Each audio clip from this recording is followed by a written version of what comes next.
Welcome to Binging the Force, a Star Wars rewatch podcast with the Rocky Mountain Fan Force. Tonight's episode, The Mandalorian, Chapter 10, The Passenger. So we got Din and Baby Yoda on the move this week with a cool new Star Wars character. Such a great Star Wars character that Jon Favreau forgot to give her a name. But to break it all down, we've got a great panel of well-traveled Fandalorians, starting with Jefferson. Hello. Welcome back. Thank you. We've got Michael up here. Greetings. Down here, Jonathan. That's me. I'm a Mandalorian as well. And Ice Spider, Whew.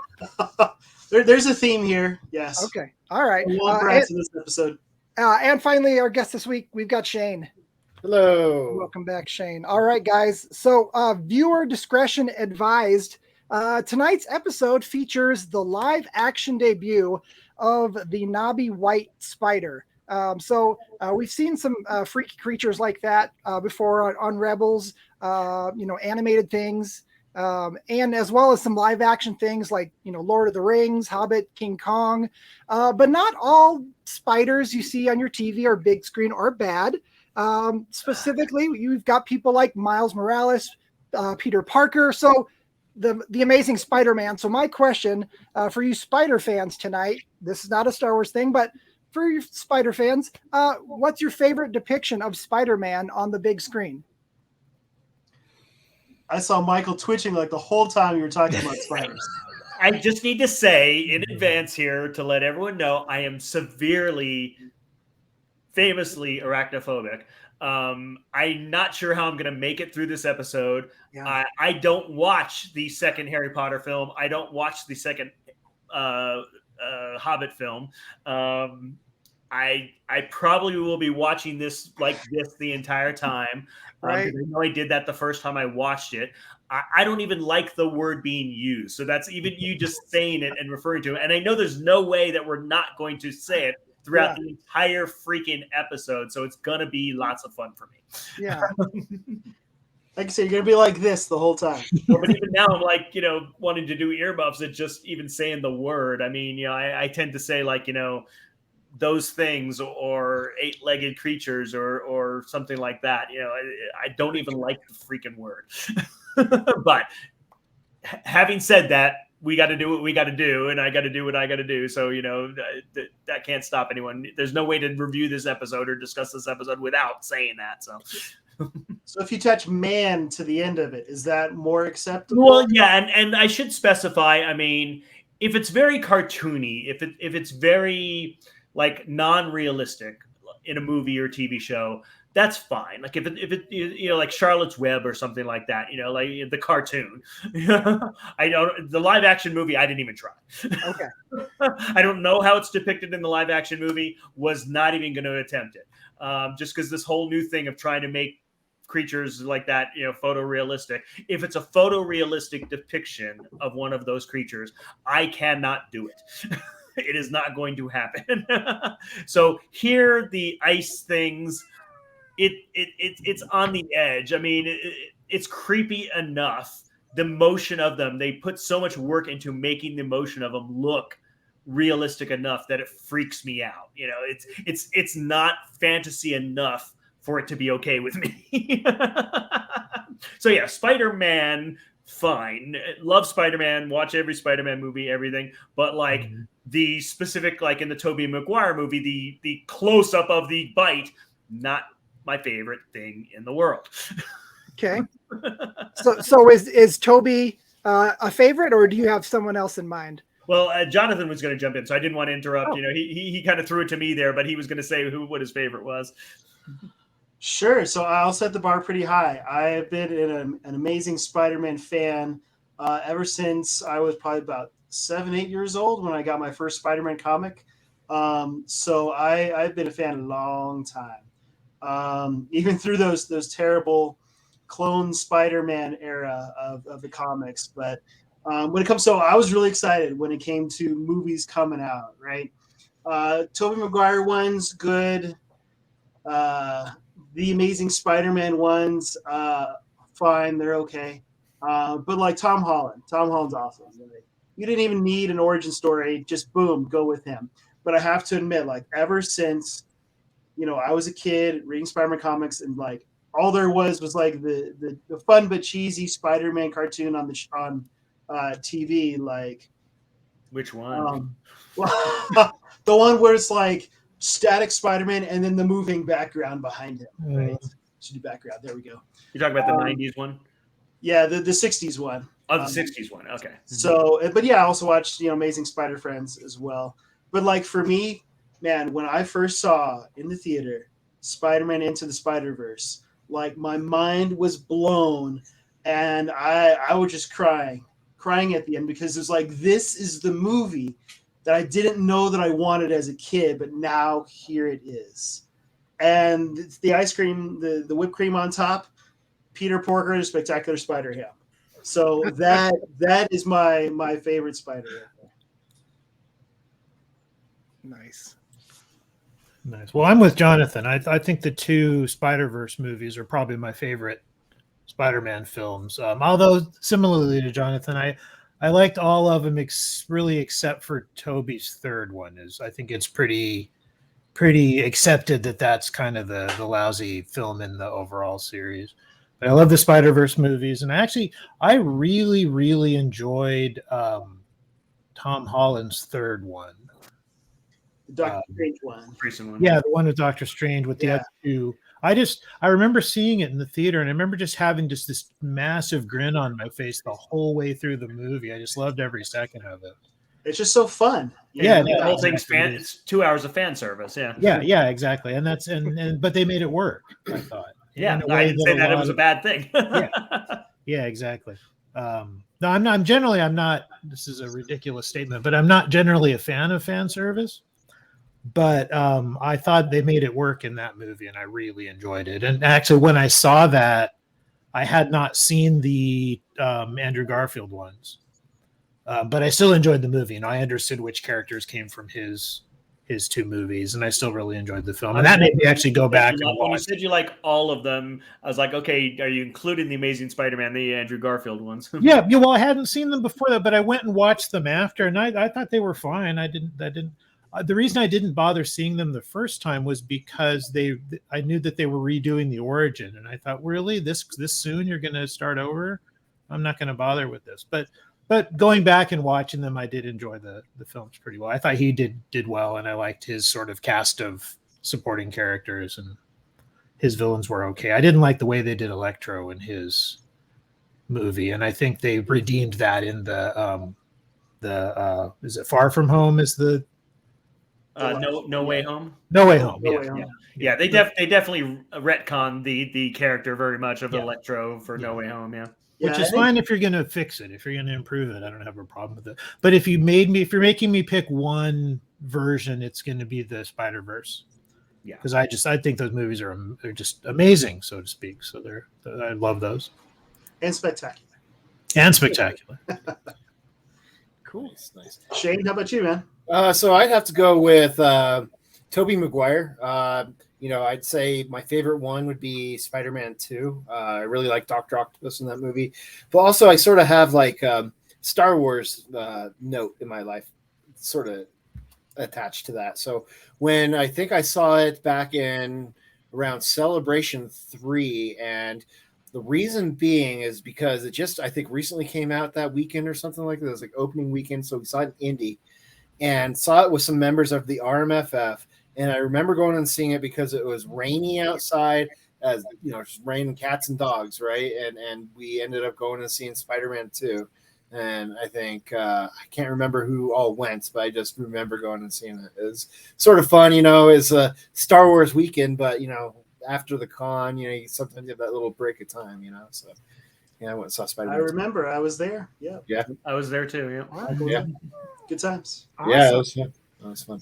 And Dale, how about you, Dale? Where's your spider? I did not make it to that celebration, but Spider-Man 2, Tobey Maguire, I'd agree that's my fave. So I like the newer depictions, but I think those first two Spider-Man movies, it was like it was a very serious look at the character. I mean, there's a lot of goofy things in Spider-Man comic books over the years, but and even some of the TV and animation stories for Spider-Man. But seeing that, we're like, wow, this is a legit movie character here. It's not corny at all. So it wasn't until later that you go back and think that maybe Peter Parker was kind of a jerk to a lot of people in his life, but. Those were very entertaining movies, so I liked them. Yeah, the Spider-Man and His Amazing Spider Friends. Yeah, Peter Parker was kind of a jerk sometimes to his friends, and it's like he's good, has good quips in it, but like, yeah, not the best role model for what we have nowadays. But I do want to kind of echo what Jefferson's saying. In the Spider-Verse movies, like I feel like both Miles and Peter B. Parker have like the best one-liners, the best quips in a situation, like using humor. Like the writers really got Spider-Man when they're putting together those movies. So more love for Spider-Verse. Can't wait to see the last one. All right, Michael, can you narrow it down to one? It'll be the prevailing opinion that, Into the Spider-Verse is by far the best Spider-Man movie. In fact, I was watching a podcast interview with James Gunn today where he said he proclaimed it the best superhero movie of all time. I don't know that I would 100% go that far, but it's by far the best Spider-Man movie of all time. I'd put it in the top 3. Yeah. Mm-hmm. Awesome. Wow. So I'll brag a little bit. The creator of Miles Morales lives here in Portland. Mm-hmm. Bendis, yeah. As do, if you dropped a bomb on Portland, the entire comic book industry would pretty much collapse. We've got almost everybody here. Wow. So Dale, remind me, in this episode, does one of the ice spiders bite Mandalorian and he gets like spider powers? Right? Isn't that what happens here? You're just gonna have to stay tuned to find out. So, and I'm joined by Din Grogu tonight. So look at there. Hi, Kitty. Is that a new kitty for you guys? Yeah. That's awesome. Hope she likes. Hope she's not scared of massive 8-legged creatures. Yeah. Got some added commentary there. I like it. Yeah. How many cats does that represent in your household? It's still 4. Only 4. Yeah. 1 per person. That seems fair. Very cool. All right. So should we get through the web here and into the Spider-Verse of Star Wars?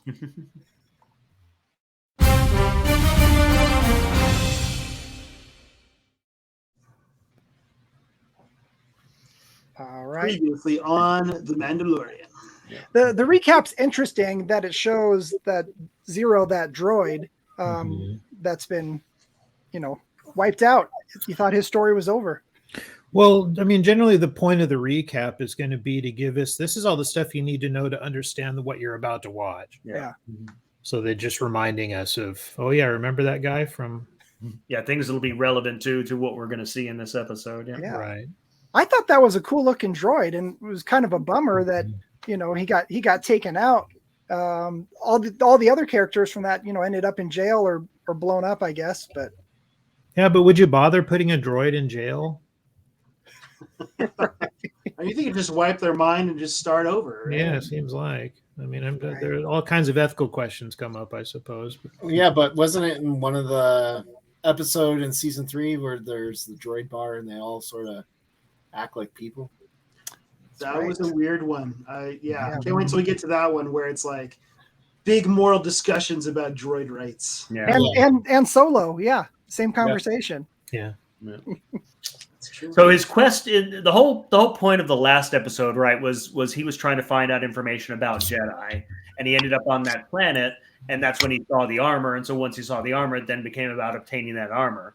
But I believe that's still the ongoing quest is to find out information. He's trying to return the baby to his people, basically. Yeah. If there's a prevailing theme through the whole series, it's that he is really easily distracted. Yeah. It's all these side quests for his ongoing purpose. But the ongoing purpose as it stands right now is he's trying to find out where Jedi are. Yeah. Right. Who are Jedi? Where are Jedi? He's trying to return the baby to his people. That was the quest that he was sent on by the armorer. Yeah. We can't do it too fast, right? We got a whole season to fill here. The big takeaway from that last episode is that Boba Fett helmet there on his bike. That's his bounty. Right. That's all we accomplished really last week. Right. Well, and I have to say, after this episode, I was really disappointed because they make you wait for that payoff for Boba Fett later, and it just takes some time, and I was just so frustrated with this episode. Not that it's not a good episode; it's just I wanted something else. Yeah, it's in the way of getting Boba Fett back on the screen. Yeah. So how is he not like decapitated or like cut in half right here? Because the robe Mandalorian, he's wearing Beskar armor. Well, and it's his name in the titles. We can't cut his I like name. the fact that it showed like he already is getting so much better with that jetpack that he just wired. I mean, although we keep finding out that there's like bigger gaps in between seasons and between episodes than what we knew before. Mhm. So I mean, I don't remember if they've established how much of a gap it is between the first and the second set of episodes. Yeah, I mean, I don't know that it matters that much. Like immediately after, right? Oh, between episodes? I think between 8 and 9, there's probably a significant breach of time. Yeah, between seasons, I think it's maybe closer to a year, and then between season 2 and 3, we were told it's supposed to be 2 years. Yeah, at least I think it was supposed to be several years. Yeah. Yeah, they're saying. I think Favreau said it's been 5 years since the start of Mando to the end of season 3. So. Interesting. So we're already now like 10 years past Return of the Jedi. Yeah, but those Niktos still have it out for Baby Yoda, just like in the very first episode. They really want him. So it makes you wonder, what do they do in their spare time and all these years in between? Are they just like chilling somewhere? Like, what are they doing? Or do they have a list of like goals and objectives and grievances that like we can shift our resources back to this one because we've now got an opportunity again? Well, I mean, the Mandalorian, he's a freelancer, right? And speaking as a freelancer myself, you do have sometimes long stretches of time where there's just nothing going on, and that would make a really boring TV show, I have to tell you. So, I mean, I paint, so maybe he does. Maybe he has a hobby. I don't know. So he just lost his jetpack, which he now gets it back. But we just established that it does take some training to know how to use a jetpack. Because I'm like, that guy just took off the jetpack. We're like, it's like he took off in the jetpack and he didn't maintain the jetpack because now the jetpack just landed on its own. I love the look that Baby Yoda gives him there, like this little devilish grin. I was just going to say the same thing. That puppet is amazing. It's really expressive. Yeah. It's like a Mogwai, when they were up to mischief and whatnot. Sure. Yeah, we all fell in love with it just as we're falling in love with Shane's kitty there. Right. It's the eyes. It's those huge eyes. I'm trying to stay muted. So yeah, no, I caught that you're muting yourself because we can hear the kitty. Yeah. So poor Mando here's got to be sweating his balls off. I mean, he's walking in the desert in that armor with all that weight. That is brutal. Well, is the armor air conditioned? Does Beskar reflect heat? We don't know. He probably has some fan internal in the cooling helmet system. Because you can do that type of stuff with your actual armor. Yeah. If you want, I know people have done fans, like other types of cooling things. Yeah, because whenever he's taking his helmet off, I'm like, there's no way he's looking that good under that helmet. Right. Right. Kind of like in the Batman movies when Batman takes off his mask, magically his hair is perfect and he doesn't have that makeup around his eyes anymore. Yeah. Well, or better example, Katie Sackhoff. Well, we haven't gotten to her yet, but when we get to Katie Sackhoff in live action here, taking on and off her helmet all the time, and her hair is exactly the same no matter what. Yeah. So we're back with what's her name again? Peli Motto? Yep. Amy Sedaris, and she plays Sabak. So her hair looks a little bit like she's been wearing a helmet all day. Yeah, that's what it should look like taking off the helmet. Yeah. So I was looking up the name of this character she's playing Sabak with. Yeah. Of course, he looks like an ant. Dr. Mandible. Yeah. Dr. Mandible. Yeah, hilarious. Really Star Wars? Okay. It's like Mon Calamari, right? Isn't that a character from the comics or the books, I think? Probably. Why wouldn't the species is in the Dark Nest novel, but this is the first time that we see him on screen, and this is another episode directed by Peyton Reed, the Ant-Man director. So Oh, I nice. guess they thought a giant praying mantis in the cantina looks ridiculous, but giant ant, That's fine. Okay. That's fine. Well, and that dude's name was Kak or something like Right. that. What a random name. yeah, I'm sure his solo series is in development. right. Yeah. I would watch it. Well, a giant praying mantis could be a horror movie. You know. Oh, that's right. I guess he's not just trying to find the Jedi. He's also still now trying to find since his tribe, basically his Mandalorian tribe, got scattered. He's now trying to find them as well. Find out too. Yeah, I mean, and consider like in the where we are in the overall storyline right now. How did he even know where to start with finding other Jedi? Because I mean, Luke Skywalker's existence probably isn't common knowledge. Right. I mean, I think he's just asking people. I mean, Yeah, exactly. So he's got his work cut out for him. Yeah. With the Mandalorians, at least he knows kind of some of the ways to look for them, some of the signs and some of the hidden messages and, people that they would work with or people that they, have contact with and stuff like that. Right. And they all wear the same helmet so they stand out in a crowd. Yeah. So, all right. So think about it this way. So, they say that takes place a year or so at a time. Yeah, it's how long it's taking. Well, we just get the highlights of that time, right? Mhm. So, you could be out there for months going planet to planet Yeah. to planet asking, right? Yeah. Well, that's what I think we can assume is that between the end of episode 8 and the beginning of episode 9, that he's been out for at least a year, a couple of years, and there's just been dozens of these kind of adventures that we just didn't see. Right. Mhm. Here we get the introduction of Frog Lady. It's another great. I'm not sure how much of this is a puppet and how much is CG, but it's a great character. The way they make these utterly alien creatures so expressive. That's right. This is the episode that we established that the baby is a dick. Yeah. Yeah. Yeah. Well, I don't know about that. He just doesn't know any better. He was excited about the meat there until eggs showed up, but Right. I mean, this is where we established that this cute, cuddly creature that we've all fallen in love with has a dark side. Yes. Well, maybe he's just mischievous, not Isn't- necessarily dark. Yeah, but isn't that what the whole Star Wars saga is about? Really, is About even the eating nice some ones alien have a dark offspring. side. Mhm. Yeah, but apparently Pelly has had crate dragon meat before, so it must not be super rare. But something like Wagyu or Kobe beef, It's not super rare; it's medium rare. That's actually Right. yeah. Yeah, when Arby's is selling Wagyu beef burgers, I think the term has lost its meaning. Yes. Yeah, I think that's the silliest way to cook it though. Like they got to cut it into smaller pieces because there's no way you're getting the inside of that. it's charred on the So he- outside and raw on the So he inside. just agreed to transport this lady to basically and her eggs. Mhm. I think wasn't there a thing that it's like she's one of the last of her people or something like that? Yeah, and Grogu's eating all the eggs. Right. Once. Well, yeah, she's transporting herself and her children, her eggs.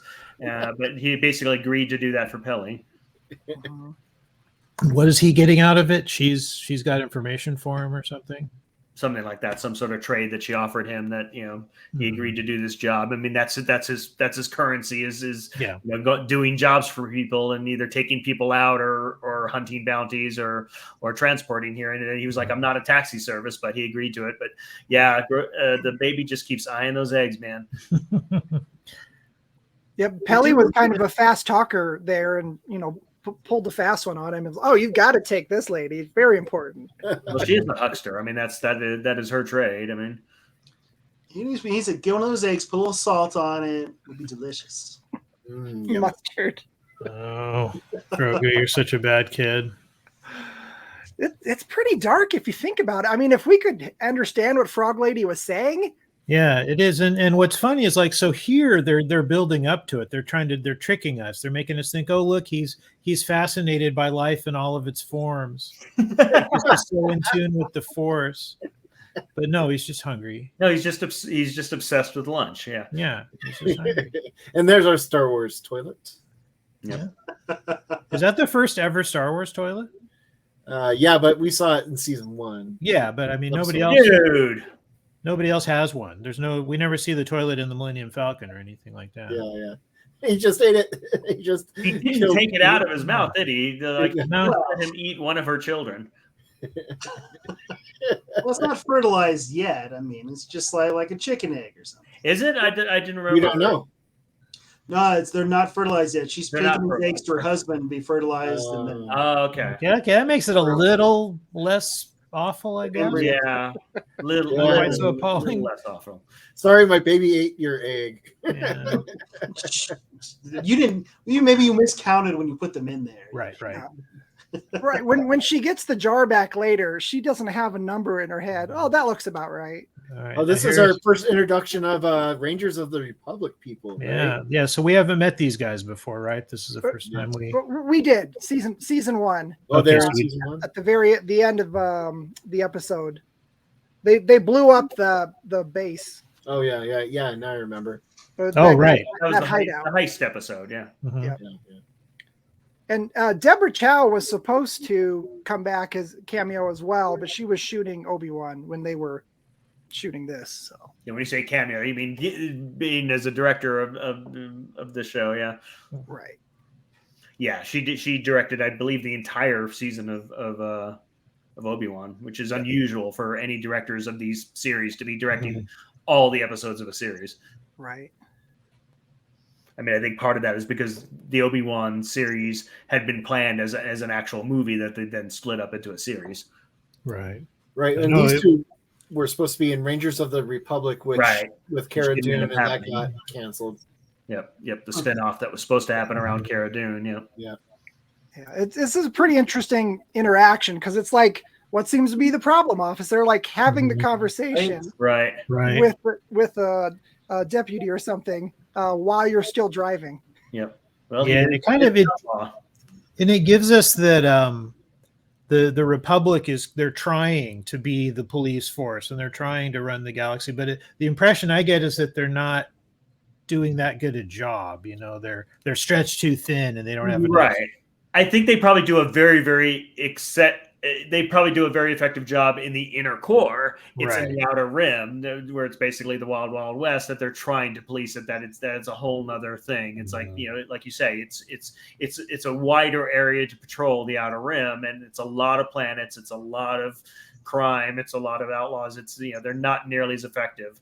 Sure. So they recognize him as from the prison episode, right? Here we go.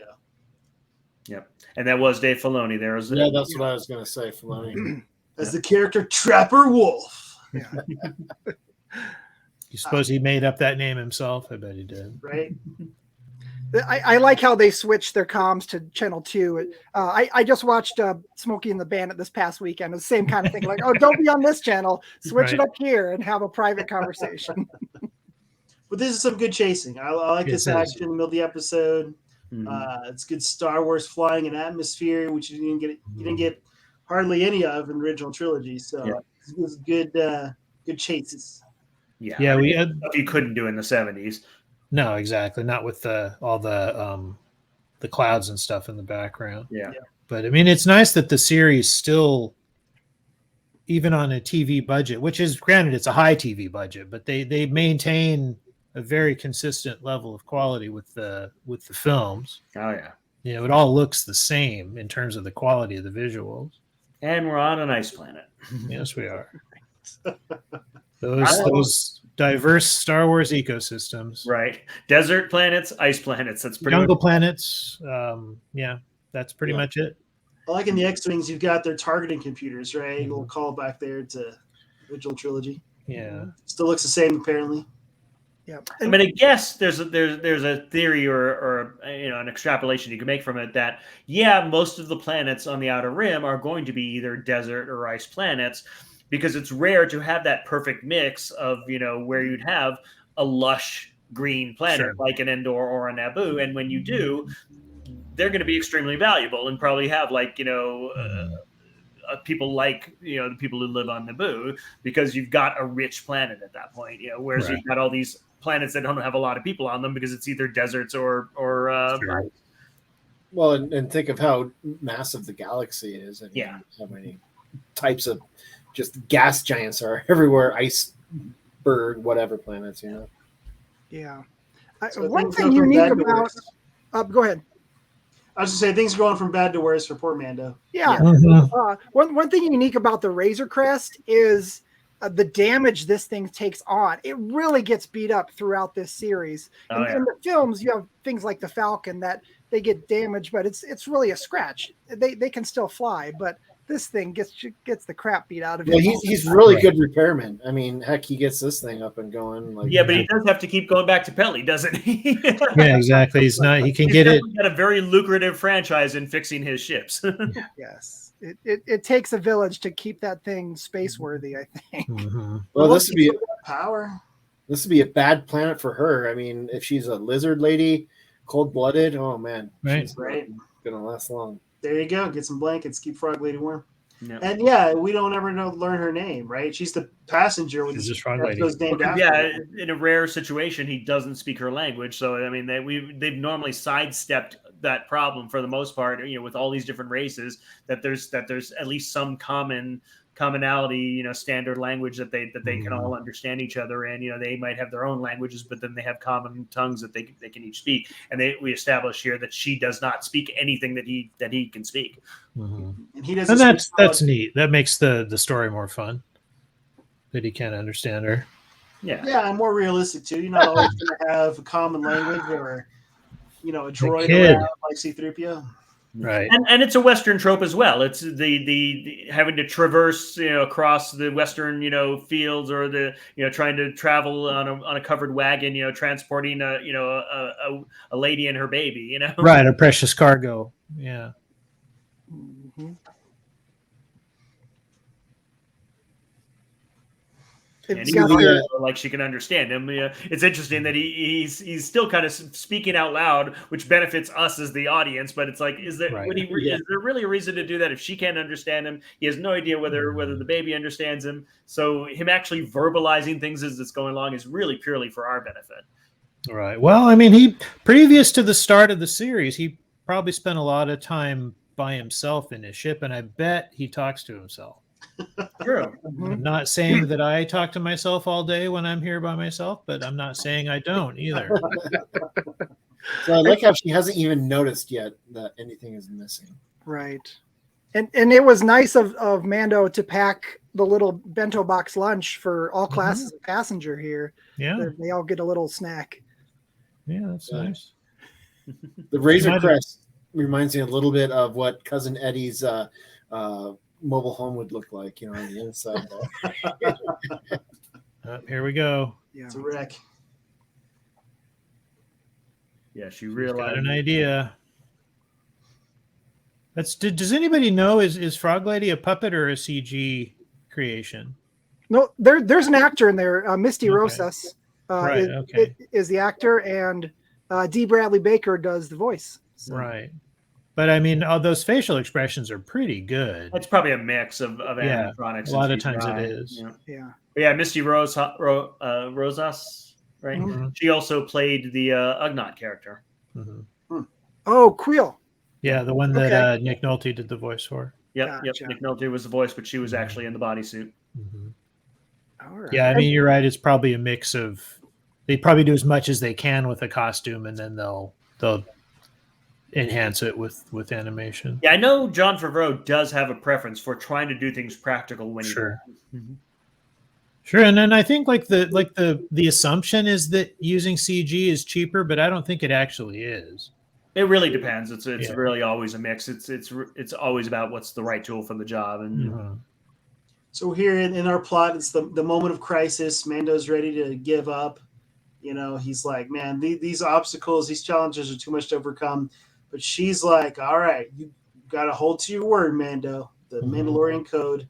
Get us out of this That's mess. Yeah. can't give up. You got to miss it. Mission. I've got to get my babies. Yeah, Well- she brings that up, the Mandalorian code, but I thought the Mando code was like, hey, if you're fighting someone to settle an argument, it's got to be a one-on-one thing. But there's probably more to it. I mean, there's More a lot of bounty planning hunter. that goes into Guild. it. It's whatever the writers need it to be. Yeah. Yes. The first rule of Mando code is you do not talk about Mando code. Right. Well, and in his defense, this is looking pretty bleak. I can see why he would just throw his hands up at this point and say, you know what? How the hell are you going to fix this? I mean, Yeah. I'm impressed that he does fix it, but Right. Yeah, well, just a toolbox. Come on. He's Yeah. stranded in the middle of an ice planet, literally miles deep in an ice planet. Right. Yeah. Well, at least the cave's empty. You know, there's nobody there to bother him. Yeah, You get a frog lady he to fixes eat it in the his end. face. Maybe she's an engineer and she knows what they need to fix to get it going. I think you need a little bit more than that, like Grogu using the Force or something. I mean, come Right. Yeah. Maybe This he's got is. a lot of duct tape in that toolbox. on. It's not looking good. Right. Yeah, I don't know that the Force in this situation is going to be that helpful. I mean, it's not like a scalpel in terms of like fixing stuff engineering wise. I Yeah, know but I mean, look at that giant crack. You need someone to sort of straighten that thing out, a little bit. all you need is an A-Team montage. Right. That is definitely what he needs at this point. Oh, he needs Quill. He needs Quill. That's who he needs. Well, that's the thing between Quill and Pelly. He goes to people for repairs a lot. I mean, Sure. Yeah. He's Well, got but his you the sort of- support staff. he is not flying a top of the line, fresh off the line model. Well, the Jawas did sort of mess him over when Yeah. he used Quill's help. Oh, where'd she go? Yeah. I love the that, look. Helmet vision. Mhm. Of his Yeah. armor, so cool with the frost on it. That's Mhm. a nice detail, I think. Yeah. What's that as seen on TV product where you can just like slap it on there and it'll fix the cracks and it's watertight? Flexi Steel or Yeah. That's it. Yep. Or like a spray, you can spray it closed. Sure, yeah. I'm sure he's got some of that. Yeah. This is a great looking episode too, with this limited color palette, all the blue and white. Well, they can easily do this in the was it the dome or whatever they call it? The volume, their the volume. digital soundstage, yeah. But I mean, that like Michael was saying, it's the right tool for the job. It's a tool that they're using effectively. So the best thing they can do is make me not notice what tool they're using. right. Yeah. I mean, that's effects are only effective if you're not noticing them. Right. If you're noticing it, then they didn't And do it's it. failed. Yeah. Yeah. I picked up on all these transitions, the different wipes, and there was a fade and thing. But is there a single scene so far we've seen tonight that looks like it was on a soundstage and not out in the wild? No, I can't tell. Yeah. I'm and I mean, less so since we're jabbering about it, but when watching these episodes for the first time, I'm totally committed to them. I can lose myself in them pretty easily. I'm not often reminded that I'm watching a TV show. Oh, and he's just thinking soup, man. Soup? It's soup. No, this is a terrible idea. It's like bobbing for apples. He just wants to go in after the eggs. Well, they're warm now, you see. She needs to put some of that warm liquid inside that container. Yeah, exactly. I'll help. Lunch. Well, could be that container keeps them warm. You never know. I mean, obviously, it was important to her for herself and for the eggs to get them warm. So I really like this development for Grogu that he's not just this perfectly nice and sweet creature, because he's so cute that if he were also like flawless of character, it would be too much. He'd be too saccharine. So having him have a bit of a mean streak, I think, is kind of nice. I mean, it makes sense. Alien. He's developmentally, he's like the mind of a toddler. Right. He doesn't know any better. He's going to go over there, investigate, and obviously get into trouble. When I saw this first time, I'm like, man, could you reference Alien so hard? I know, it's serious alien reference here. Should jump up and just grab onto his face. Yeah. Yes. Totally. And again, he's thinking food. All right. Yeah, we don't have a problem with him eating these though. This is fine because they're gross. I mean, it's gross. Yeah. Well, it looks like it's pretty tasty though. He's enjoying it. Yeah. And the way there's like the entrails coming off, it's kind of like the pods in Gremlins, when the Mogwai hatch out, what those look like. Yeah. Or the eggs in Alien. Okay, how to produce a podcast while not actually looking at the show. Well, I'll be in the car. Yes, I intentionally left all of them off of our image for the episode. I'm like, they're Thank you. there, but Mhm. you don't have to see them. Now that is freaky and creepy all at the same time. Yeah, and it just it Just skin crawl. feeds Star Wars into the Wrestling. sort of the one thing after another nature of this episode. He cannot catch a break. Yes. It's so Hey, nice of him to grab the eggs. Yeah. Yeah. Okay, lady. Hot tub time is over. Yep. Spa day has passed.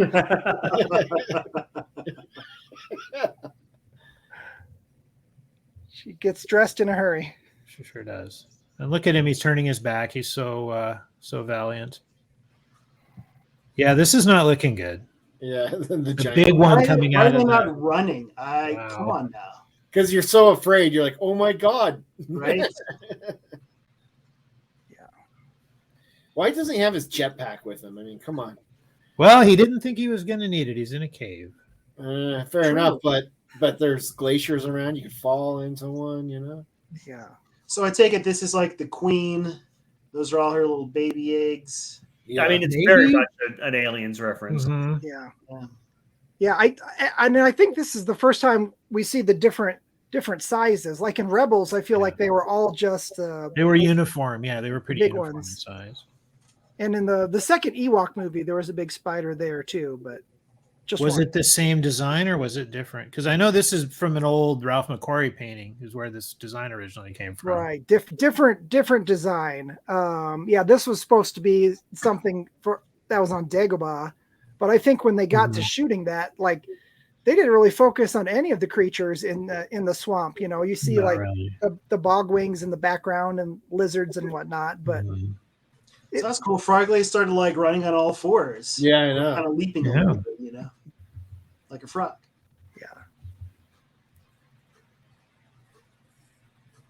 it's a good thing he packed those little explosives to go Yeah, down I the know. cave.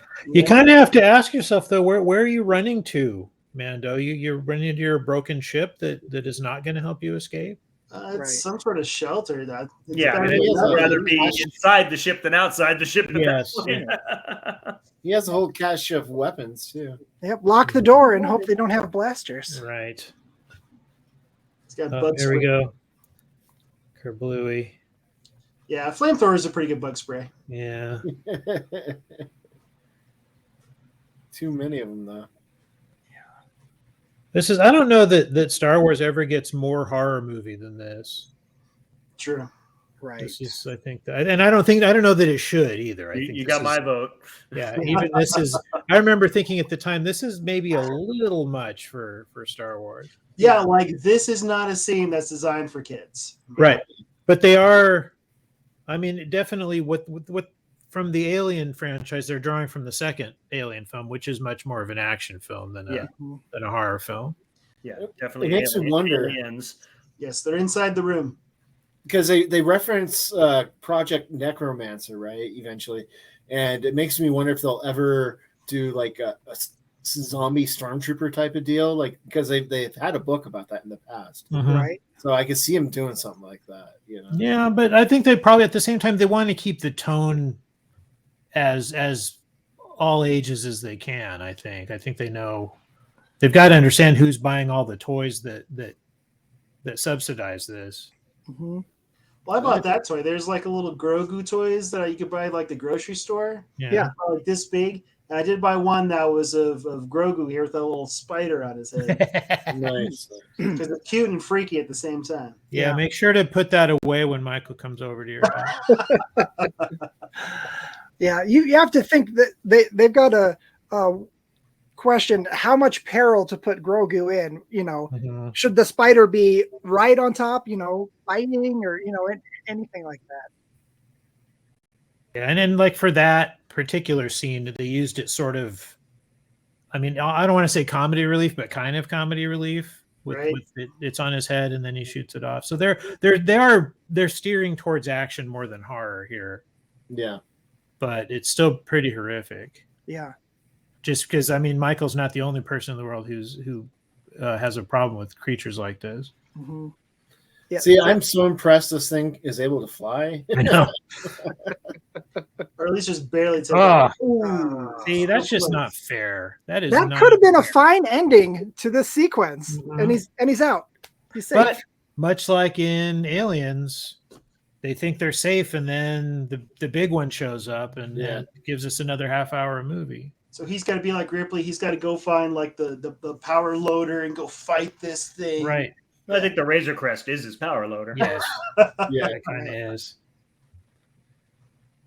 So like this could have been it for them. Like if you know, Deus Ex Machina doesn't show up and blast this big spider, like they could have been toast. You don't think Mando could have handled him? I mean, heck, he took out the whole crate dragon by himself.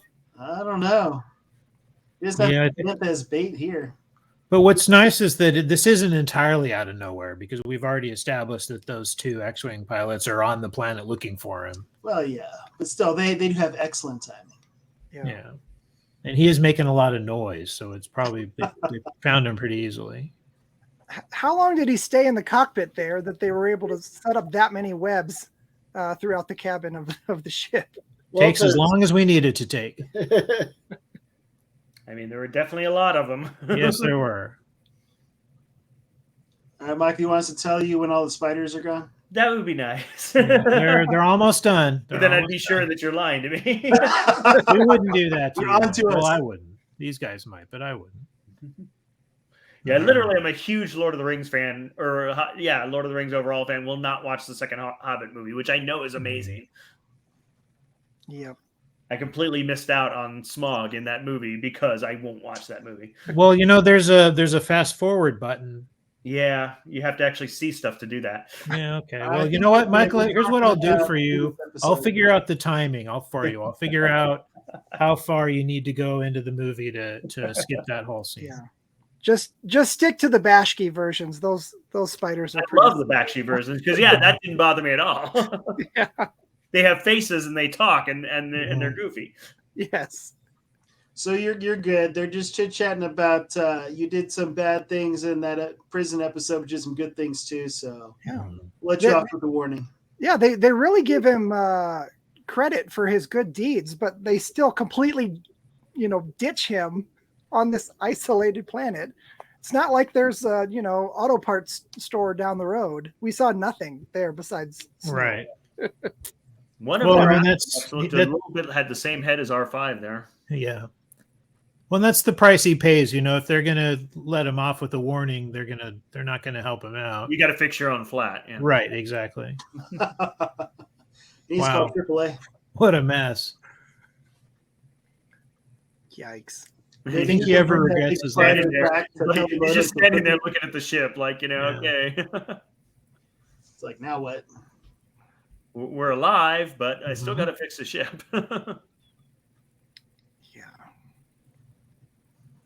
But he's got a solution. Is she noticing the jar is lighter?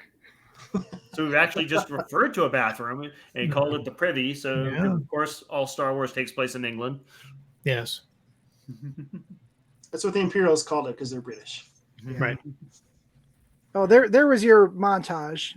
Here's your A-Team montage. Here's your A-Team sequence. Yeah. Yeah.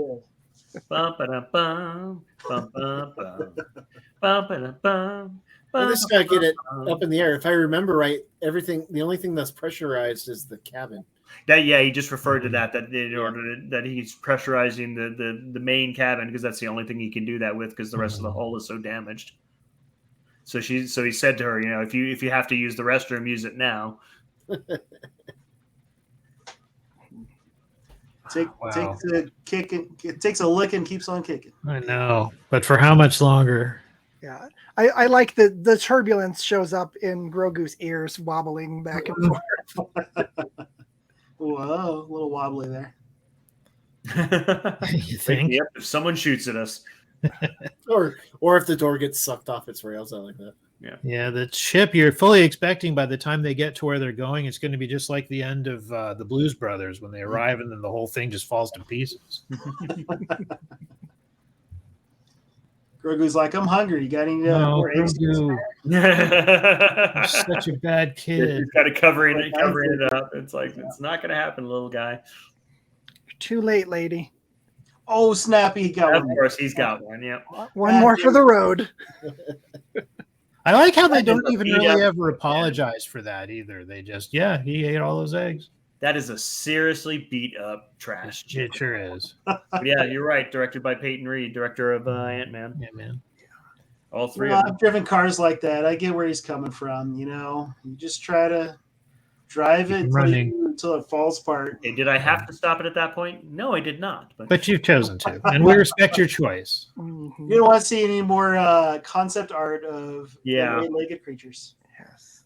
But basically, yes, it's the Star Wars family truckster. It takes the licking, but it's back on the road. Oh, wow. Or Overall, good episode, fun episode, creepy episode. Yeah. I mean, Aliens is one of my all-time favorite movies. So seeing Star Wars meets Aliens was kind of fun. I did enjoy it. Yeah. Like I said, it sort of caught me off guard first time I saw it. I wasn't expecting such a different type of episode, but it's really fun though. Yeah, and that's going too, right? Like you're first like, okay, well they got out of there. It's like more Spider-Man. Well, and it's nice that Star Wars can keep surprising us, considering the sheer number of hours that there are that they've produced, they can still come up with stuff like this that we go, wow, I didn't see that coming. Yeah. That didn't want to see it coming. That prison episode in the first season, at the time you thought, oh, this is the Star Wars version of horror because it was the lighting and the quick cuts and whatnot. But yeah, this is the real, creature feature, which we really hadn't seen before in this franchise. Yeah, and we're assuming that he got all the spiders, right? Like, are we sure that there's not one hanging out in the hold somewhere? Should be sucked out into space, right? Like an alien. They didn't lay some eggs somewhere? It went into the refresher, so that little room is pressurized, only to return in season 4. Right. Crawl right up Mando's butt. Yeah. Well, good thing I made the Razor Crest at home then. Yes. I am not going to sleep tonight. We're here to freak you out.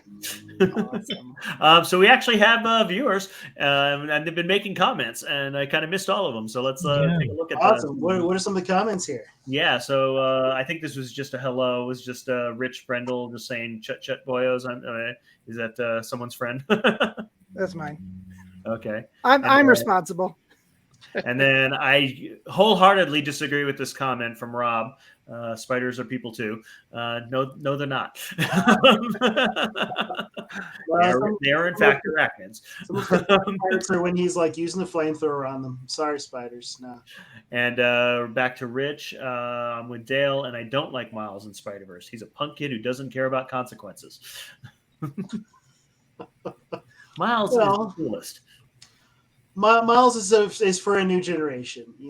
They had to find a way to make Spider-Man relevant for not my generation. Mm-hmm. So I think that Miles is a great way to make him multicultural, to make him cool, but also to kind of pass that baton on from regular Spider-Man to, Miles from the Ultimate Universe. Right. And then bring him forth here, right? Like, there's my son, he's black. He loves Miles. Miles is his Spider-Man. My Star Wars, not necessarily the prequels. That's okay. Maybe Spider-Man is that same kind of menu like I talk about for Star Wars. So, and your son in a Miles Spider-Man mask is the cutest thing in the freaking world. Yeah, I mean, to me, Across the Spider-Verse, the new one that just came out, to me is like hits all the cylinders. It really appeals to so many different demographics, appeals to so many different fan types and everything. It just really has something for everybody. For parents, for kids, for people across genders and races and everything. It really, I feel almost any superhero movie ever, I think really had the broadest appeal. It really hit all the right marks. Yeah, and you've got Gwen Stacy. Rich also had an opinion about, still agreeing with Dale as well about Spider-Man 2. And let's see, I'm not sure when this comment was from, but just Rob saying, "Ah." Well, it's a kitten. Well, if he likes, he says spiders are people. Maybe he's just sad when that massive spider dies on top of the razor. There you go. Probably very emotional. We'll assume it was the kitten. Oh, Yes. And then Ian was just hey, yeah, sorry I didn't notice these when they happened because I was looking away from the screen. well, hey, everybody, glad Hey, you joined us. And then back to Rob. He asked, what were those similar spiders in Rebels called? I don't know. I I'm think not sure if he's answering his own question, but he also, it was right after that he posted Krykna. Krykna, yeah. I think they kind of retconned it to be the same species. The design was similar, but close enough.